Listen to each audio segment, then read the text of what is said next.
dans les paysages printaniers de Bourgogne que nous avons été conviés à la présentation des nouveaux modèles Fabia et Roomster. Il s'agit d'un restyling.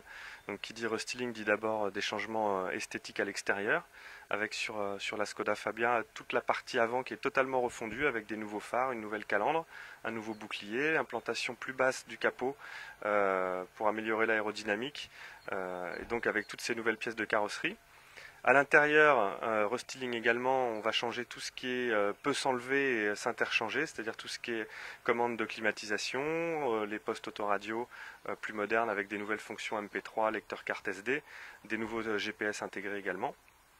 Et surtout, la grosse nouveauté en fait sur la Fabia, c'est l'intégration de toutes les nouvelles motorisations du groupe Volkswagen, avec en essence des nouveaux moteurs turbo-compressés, 1,2 litre, TSI avec injection directe dans 85 et 105 chevaux. Le 105 chevaux permettant aussi de bénéficier de la boîte DSG à 7 rapports. Et en diesel, puisque le diesel représente un peu plus de 50% des ventes sur ce segment de marché, l'intégration des nouvelles motorisations Common Rail, avec sur la Fabia un moteur 1,6 litre TDI, décliné en 3 puissances, 75, 90 et 105 chevaux. On a la version combi sur la Fabia, c'est une des particularités, il n'y a que 3 voitures sur ce segment de marché, dont 2 françaises qui proposent une déclinaison break. La Fabia combi chez nous représente à peu près 30% des ventes, donc c'est vraiment un modèle qui compte, donc c'est effectivement important d'en parler. Avec une grosse particularité sur la Fabia combi, c'est qu'elle a un volume de coffre de 480 litres, qui est largement supérieur à ce que beaucoup de concurrentes plus grosses peuvent proposer.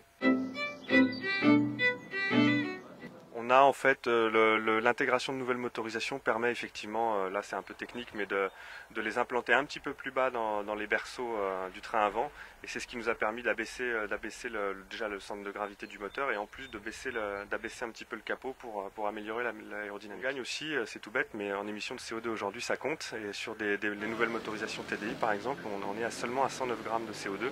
Même en TDI 105 chevaux, et on bénéficie de 500 € de bonus. Alors le Roomster, c'était un peu la déclinaison monospace de la Fabia. Effectivement, donc ils bénéficient du même programme de retouche sur la partie avant, puisqu'ils avaient une partie avant qui était commune.